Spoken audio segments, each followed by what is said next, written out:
नमस्कार दोस्तों, आपका स्वागत है इकोनॉमिक एंड पब्लिक पॉलिसी के अंदर डेली करंट अफेयर्स में। हम इसका पार्ट 4 डिस्कस कर रहे हैं। स्मॉल स्मॉल 5 पार्ट्स में सारा कवर हो रहा है। चलिए हम इसको आगे बढ़ाते हैं।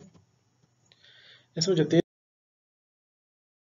नंबर की न्यूज़ है, जैसे कि टाटा सन्स के खिलाफ जो टाटा सन्स ने इस बार आग्रह किया है, क्योंकि जो टाटा ग्रुप है वो एक तरीके से टाटा सन्स के खिलाफ सुप्रीम कोर्ट गए थे। ये हमने कवर की है पहले न्यूज़। तो टाटा सन ने अर्ज किया है सुप्रीम कोर्ट से, या रिक्वेस्ट की है, दरखास्त की है कि वो वॉइड कर दे प्लेजेस बाय एसपी ग्रुप को। एसपी ग्रुप जो है, ये स्वरूप जी पालोनी जी ग्रुप है। ये एक तरीके का बहुत बड़ा प्रेस्टिजियस ग्रुप है। तो टाटा सन्स ने सुप्रीम कोर्ट से कहा है, रिक्वेस्ट की है, आवेदन उनसे दरखास्त की है कि इनवैलिडेट कर दें pledge of Tata son shares जो हैं एसपी ग्रुप की तरफ से जो आए थे, in favour of axis trustee services और आईडीबीआई ट्रस्टीशिप सर्विसेज। ये दोनों आपसे पूछे जा सकते हैं, किसके फेवर में?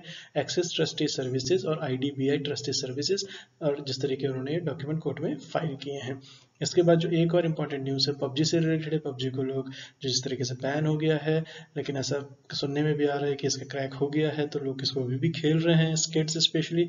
तो पबजी कॉर्पोरेशन जो प्लेयर है, इससे जो रेवेन्यू आता है, ये पूरी जो ग्लोबल रेवेन्यू है उनका सिर्फ 1.2% आता है, ऐसा कहना है पबजी की तरफ से, जो कि analysis by the Korean firm, according to market analysis by the Korean firm. तो इसका सिर्फ 1.2% इंडिया से आता है। तो ये पूछा जा सकता है कि इंडिया से कितना ज़्यादा है पबजी में, तो ऑप्शंस दे दिए जाएंगे। तो इट इज़ 1.2%। चलिए हम आगे देखते हैं। इसके बाद जो टेक एम यानी कि टेक महिंद्रा ने कहा है कि वो अपने आप में run full fledge 4G 5G network कर सकते हैं। उनके साथ कैपेबिलिटी है, उनके पास आ जाएगी जो ये रन कर सकें। इनके जो पार्टनरशिप है वो इम्पोर्टेंट है कि जापानीज टेलको के साथ इनकी है, रैकुटेन मोबाइल के साथ है, जो कि ये मोर टेलीकॉम बिजनेस के अंदर एक तरीके का और ज़्यादा, जिसको बोलते हैं एक तरीके का नया प्लेयर के आने से और ज़्यादा उसमें सहूलियत भी हो सकती है और उसकी कॉम्प्लेक्सिटीज़ भी बढ़ सकती हैं दूसरों के लिए, और उससे प्राइस वॉर तो होगी होगी।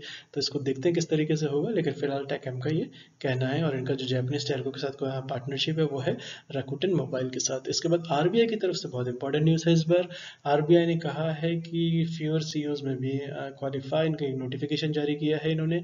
इसमें आरबीआई की तरफ से बहुत स्ट्रिक्टली और साफ और क्लियर टर्म, स्पष्ट शब्दों में कहा गया है कि जो बैंक्स हैं उनको कंप्लायंस जो है वो इंश्योर करनी पड़ेगी, और आउटस्टैंडिंग टोटल आउटस्टैंडिंग लाइबिलिटीज़ के तहत।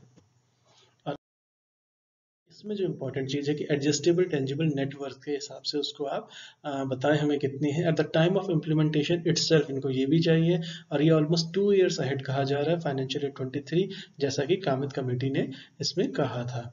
इसके बाद जो बैंक हैं, बैंक बच नहीं सकते हैं साइन करने से इंटर क्रेडिट एग्रीमेंट को, जिसको हम आईसीए भी कहते हैं, even by doing extra provisions. कि अगर वो बैंक अपने लेवल पे कहते हैं कि हम एक्स्ट्रा प्रोविजन करेंगे, एक्स्ट्रा डिजिटरी करेंगे, मोर फॉरेंसिक ऑडिट में जाएंगे, बहुत सारे स्टेप्स लेंगे, लेकिन उस सब के बावजूद बैंक्स जो है नहीं बच सकते, उनको इंटर क्रेडिटेड एग्रीमेंट साइन करना ही होगा। और जो रीस्ट्रक्चरिंग नहीं होगी कोई भी, ये बहुत इंपॉर्टेंट है कि किससे रीस्ट्रक्चरिंग नहीं होगी, जो कॉमन पैनल की तरफ से जो एक रिकमेंडेशन आई हैं, जैसे आरबीआई ने एक्सेप्ट भी कर लिया है, उसकी कुछ टफ भी हैं। तो no structure restructuring without signed ICA. तो ICA will be the central, ये एग्जाम परस्पेक्टिव से क्वेश्चन पूछा जा सकता है, ऐसा कहना है आरबीआई नोटिफिकेशन का। चलिए लास्ट पार्ट करते हैं, part 5। Thank you so much for listening. नमस्कार दोस्तों।